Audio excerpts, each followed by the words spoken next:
1970 সালে একবার জ্যোতি বসু বরানগর আর railway colony আসন, এখন কলকাতা বন্দর, একসাথে ভোটে দাঁড়িয়েছিলেন। তারপর থেকে আর ওই রকম হাই প্রোফাইল কোনো নেতা দুটো আসনে এ রাজ্যে একসঙ্গে ভোটে দাঁড়িয়েছিলেন কি আমার খুব একটা মনে পড়ছে না। নজির গড়লেন শুভেন্দু অধিকারী, একসঙ্গে নন্দীগ্রাম আর ভবানীপুরে ভোটে দাঁড়াবেন। উল্টো দিকে শুধুমাত্র ভবানীপুরে লড়বেন মমতা বন্দ্যোপাধ্যায় শুভেন্দুর বিপক্ষে। বড় চ্যালেঞ্জ। গতবার ছিল নন্দীগ্রাম, আর এবার সেই উত্তেজনার চড়া পারদ ভবানীপুরে। কিন্তু শুভেন্দু অধিকারী যেহেতু দুটো আসন লড়ছেন, ফলে কেউ কেউ তৃণমূল শিবিরে শুভেন্দুর কনফিডেন্সের অভাব বলে তোপ ডাকছেন। কিন্তু কেন ভবানীপুরে লড়বেন শুভেন্দু অধিকারী? কি এমন ভোটের অঙ্ক ভবানীপুরে? আর নন্দীগ্রামেই বা শুভেন্দুর পাল্টা কি কৌশল নিল তৃণমূল কংগ্রেস? ভোটের নাম ভবানীপুর নন্দীগ্রাম, আজ special 24।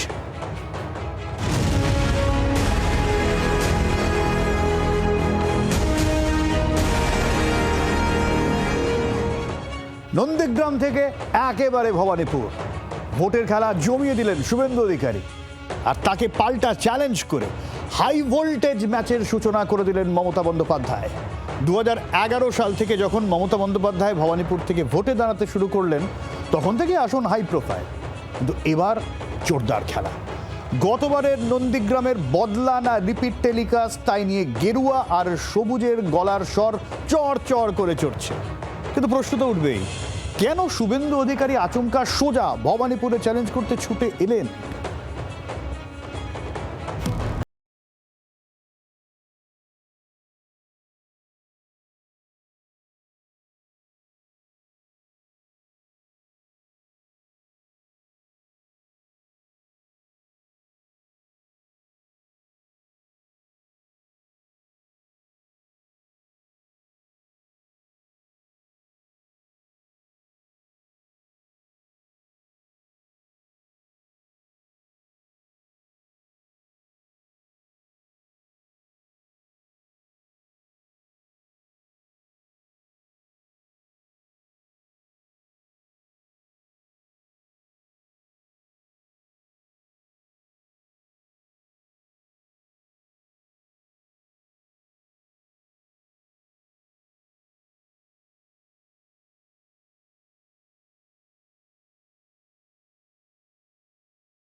Through AI and through BJP, some leaders, I know the name also, from Trinamool constituency, you have cut up the vote from 10,000 to 30,000.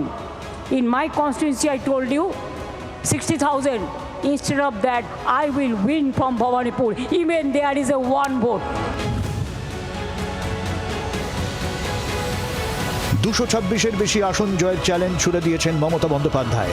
সেখানে ভবানীপুর কোন ছাড়? এসআইআর নিয়ে উষ্মা লুকিয়ে রাখেননি মমতা, পাশাপাশি জয়ের কনফিডেন্সের কথাও বলেছেন। हमारा जो पार्टी का लड़ाई है वो जारी रहेगा और भवानीपुर में हम ज़्यादा से ज़्यादा वोट लेके जीतेंगे, इसी के लिए कि हमारा खाली भवानीपुर नहीं है, हमारा 294 कॉन्स्टिट्यूंसी है और भवानीपुर इसको लीड करते हैं। এবারের ভোটে ভবানীপুরের ভোল্টেজ তাই বেড়ে গেল চড়চড়িয়ে। ভবানীপুর, যেখানে 2011 সাল থেকে প্রায় নিরবচ্ছিন্নভাবে জিতে আসছেন মমতা বন্দ্যোপাধ্যায়, সেখানে এবার তার বিপক্ষে শুভেন্দু। লড়াই হাড্ডাহাড্ডি না একতরফা, প্রচার পাল্টা প্রচারের ধারে ফালা ফালা হবে কে? সিপিএম ছেড়ে সদ্য তৃণমূলে আসা প্রতিকূলের ভবানীপুর নিয়ে শুভেন্দুকে খোঁচা ছিল, যতই করো সেটিং হবে না লোডশেডিং। সিপিএম এর তৃণমূল বিজেপি সেটিং তত্ত্বেরও কি দ্য এন্ড হবে ভবানীপুরে? চৌঠা মে ভোট গণনার দিনেও কি নতুন কোনো নাটক? ভোটের মেজাজ চড়ছে ভবানীপুরে। ব্যুরো রিপোর্ট, জি24 ঘন্টা। নন্দীগ্রামে শুভেন্দু অধিকারীর জয় নিয়ে মামলা চলছে এখন। তৃণমূল লোডশেডিং তথ্য সামনে আনে, জয়ের ব্যবধানও বেশি নয়, 1956। এই জয়ের কনফিডেন্সেই ভবানীপুরে মমতা বন্দ্যোপাধ্যায়ের গড়ে দাঁড়িয়ে গেলেন শুভেন্দু অধিকারী? নিশ্চয়ই না। তাহলে অঙ্কটা কি কষছে কেরুয়া শিবির, সেটা একটু বুঝে নি চলুন। যে ভবানীপুর একসময় আদি বাঙালিদের এই কলকাতায় অন্যতম বসবাসের স্থান ছিল, সেই ভবানীপুর সময়ের সঙ্গে সঙ্গে নিজের চরিত্র পাল্টেছে। ভবানীপুর এখন মিনি ভারতবর্ষ। ভবানীপুরে মারোয়ারি, গুজরাটি এবং বিহারি সম্প্রদায়ের প্রচুর মানুষ থাকেন। এই ভবানীপুরেই যদুবাবু বাজারের থেকে ঢিলছোড়া দূরত্বে রয়েছে আস্ত উড়িয়া পাড়া, যেখানে উৎকল ভাষাভাষীর মানুষের বিপুল পরিমাণে বা সংখ্যায় বসবাস।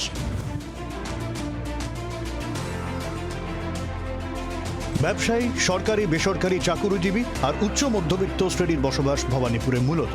কলকাতার অন্যতম অভিজাত এলাকা। মিনি ইন্ডিয়া ভবানীপুরে অবাংলাভাষী ভোট 34% আর সংখ্যালঘু ভোট 24%-এর একটু বেশি।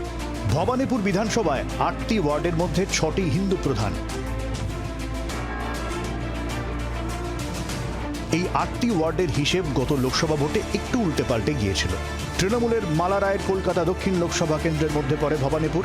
কিন্তু যদি ভবানীপুরের ওয়ার্ড ওয়ারির ফলাফল দেখি, তাহলে ভবানীপুরের 8টি ওয়ার্ডের মধ্যে 24-এর লোকসভা ভোটের নিরিখে 5টি ওয়ার্ডেই বিজেপির লিড ছিল।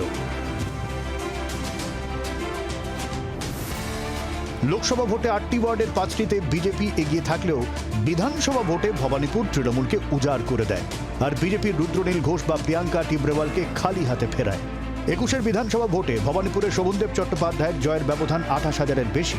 21-এই উপনির্বাচনে মমতা বন্দ্যোপাধ্যায়ের জয়ের ব্যবধান বেড়ে দাঁড়ায় 58,000-এর বেশি।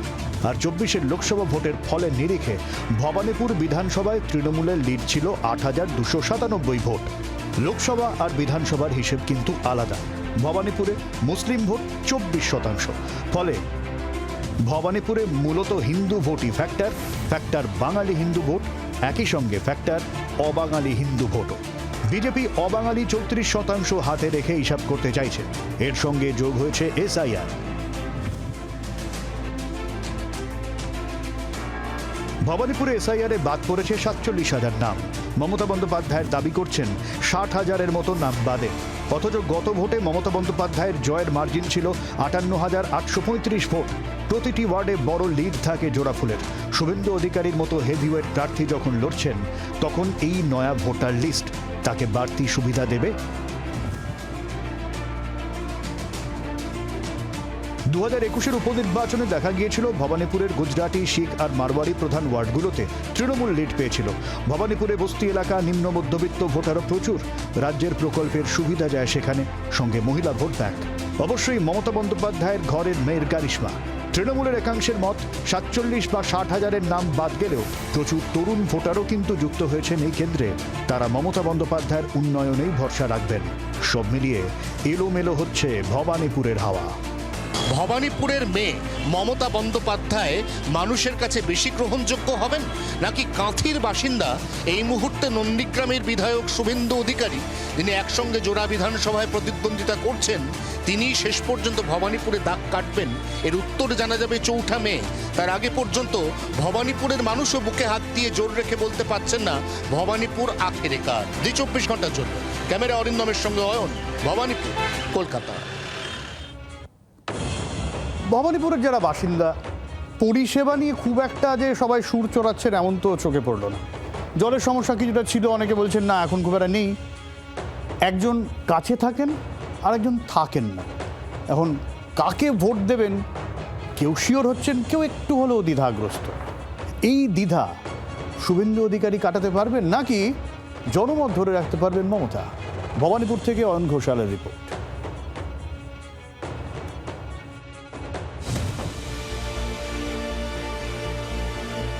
আমরা দাদা জন্মেছি ভবানীপুরে, বাস করিও ভবানীপুরে। তো সত্যি বলতে কি আমি যেখানে বাস করি আমি ঠিকঠাকই বাস করি, আমার কোনো সমস্যা নেই। তো আমার বিধায়ক যখন আমার কোনো সমস্যা করে না, আমি কেন ভাই শুভেন্দু? উনি যতই হোক আউটসাইডার, উনি যেখানেই থাকুন আমার এলাকায় থাকেন না। দিদি এই এলাকারই ইস্যু ঘরের মেয়ে 100 বার। এখন অবধি ভবানীপুরে সেরকম কোনো আমাদের আপাতত কোনো প্রবলেম নেই। এতদিন হয়ে গেল কোনো আমাদের সেরকম কোনো রকম প্রবলেম নেই, জলের প্রবলেম নেই। এবং ভবানীপুরে খুব বৃষ্টি হলে জল বেশিক্ষণ দাঁড়ায় না, জল ফ্লোলি বেরিয়ে যায়। হেভি শাওয়ার হলে মশা ডেঙ্গু না সেটা আমাদের তো কাছারিপাড়া 71 নম্বর ওয়ার্ডে মশাই জানি না আমরা। যে কাজ করবে তার জন্য তাকে আমরা ভোট দেবো। কার দিকে পাল্লা ভারী মনে হচ্ছে? দিদি জিতবে। কেন পাল্লা? দিদি জিতবে ভবানীপুরেই, মানে এই ওয়ার্ডটাই যদি দিদি জিতবে। যার এলাকা তিনি জিতবেন। হ্যাঁ, যিনি আছেন তিনি কেমন করে চালিয়েছেন এই বছর, বা ওনার বদলে যদি কেউ এসে সে চালাতে পারার মতো পরিস্থিতিতে সে আছে কি না, সেই জিনিসটা আমি ফার্স্টে ভাবনা চিন্তা করব। তারপরে আমি আমার ভোটটা কাকে দেবো সেটা আমি ঠিক করব। পরিষেবা ভবানীপুরে কিরকম? রাস্তাঘাট, পানীয় জল? না, আমাদের তো সেরকম কিছু নয়। বর্তমানকালে ওরা তো মোটামুটি করছেও। জলের সমস্যা আমাদের আগে ছিল, বর্তমানে এখন কোনো সমস্যা নেই বাড়িতে। রাস্তাঘাট তো একবার তো দেখলাম যে খোঁড়া হলো, তারপরে আবার এখন তো দেখছি আবার নতুন করে করে দেওয়া হচ্ছে। তো এবার ভবানীপুরে ইস্যু ভিত্তিক নয়, ভোট হবে ব্যক্তিভিত্তিক। এবং এই ব্যক্তিভিত্তিক ভোটদানের ক্ষেত্রে বেশিরভাগেরই পছন্দ তাদের ঘরের মেয়ে, অর্থাৎ মমতা বন্দ্যোপাধ্যায়, যাকে তারা দেখেছেন এবং যিনি কাছে থাকেন বলে তার কাছে যাওয়ার বা ডাকলে তাকে পাওয়ার একটা ন্যূনতম প্রত্যাশা আছে। দূরের কোনো ব্যক্তি যিনি হঠাৎ করে এসে ভবানীপুরে দাঁড়াচ্ছেন, অদূর ভবিষ্যতে তাকে এই ভবানীপুরের মানুষ ডেকে পাবেন কিনা তা নিয়ে মানুষের একটা বড় অংশের মধ্যে দ্বিধা আছে, দ্বিমত আছে। অতএব ভবানীপুর এই মুহূর্তে কার্যত দ্বিধা বিভক্ত হলেও শেষ পর্যন্ত কিছুটা পাল্লা অন্তত এই জনতার রায় ভারী মমতা বন্দ্যোপাধ্যায়ের দিকেই। 24 ঘন্টার জন্য ক্যামেরা অরিন্দমের সঙ্গে অয়ন, ভবানীপুর। আর ঠিক এই জায়গায় দাঁড়িয়ে নন্দীগ্রাম অবশ্যই চর্চার, কারণ শুভেন্দু অধিকারী 2 জায়গায় দাঁড়িয়েছেন। আর এখানে তৃণমূলের চমক, ভোটের মুখে শুভেন্দুর ঘর ভাঙালো শাসক দল। তৃণমূলে যিনি ফিরলেন শুভেন্দু ঘনিষ্ঠ বিজেপি নেতা পবিত্র কর। এবং এই পবিত্র কর, যিনি গতবার যখন শুভেন্দু অধিকারীর ভোটে জিতেছিলেন, ঠিক সেই সময় পবিত্র করের ভূমিকা বেশ বড় সড়ো ছিল, এমনটাই রাজনৈতিক মহলের মত। যদিও শুভেন্দুর জয় নিয়ে প্রশ্ন আছে, মামলা আছে। নন্দীগ্রামে হিন্দু ভোট একজোট করার অন্যতম কাণ্ডারি ছিলেন এই পবিত্র, এমনটাই রাজনৈতিক মহলের মত। আর এবার সেই শুভেন্দু ঘনিষ্ঠ, তার বিরুদ্ধে নন্দীগ্রামে প্রার্থী।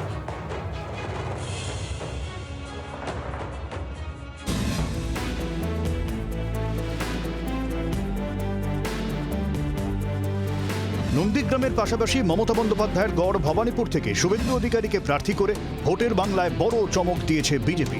24 ঘন্টার মধ্যে পাল্টা চমক দিল তৃণমূল, তাও আবার শুভেন্দুর গড় নন্দীগ্রামে। ভোটের মুখে বিজেপির ঘর ভাঙল তৃণমূল।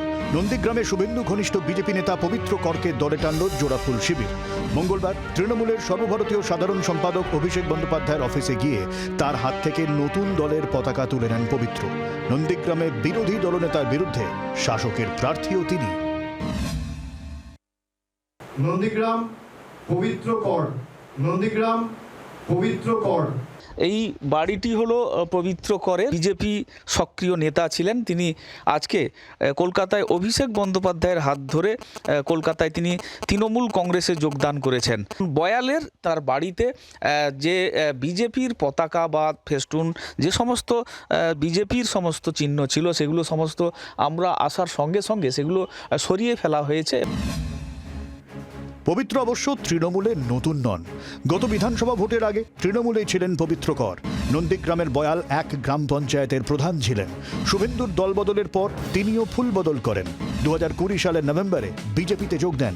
পূর্ব মেদিনীপুরে বিজেপির জেলা সহ সভাপতি ছিলেন পবিত্র। তাঁর স্ত্রী বিজেপির টিকিটে জিতে বয়াল 2 পঞ্চায়েতের প্রধান হন। সেই হিসেবে তৃণমূলে এটা পবিত্রর ঘর ওয়াপসি বলাই যায়। কিন্তু ভোটের মুখে পবিত্রকে কেন ফেরালো তৃণমূল? রাজনৈতিক বিশ্লেষকদের মতে 2021-এ নন্দীগ্রামে শুভেন্দু অধিকারীর জয়ে পবিত্র করের গুরুত্বপূর্ণ ভূমিকা ছিল। নন্দীগ্রামে হিন্দু ভোট এককাট্টা করার অন্যতম কাণ্ডারিও ছিলেন।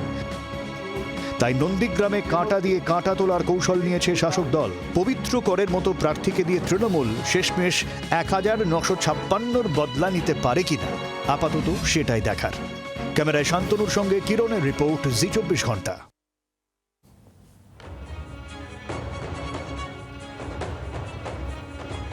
15 খবর আসবো, ফিরে আসছি বিরতির পর, সঙ্গে থাকুন।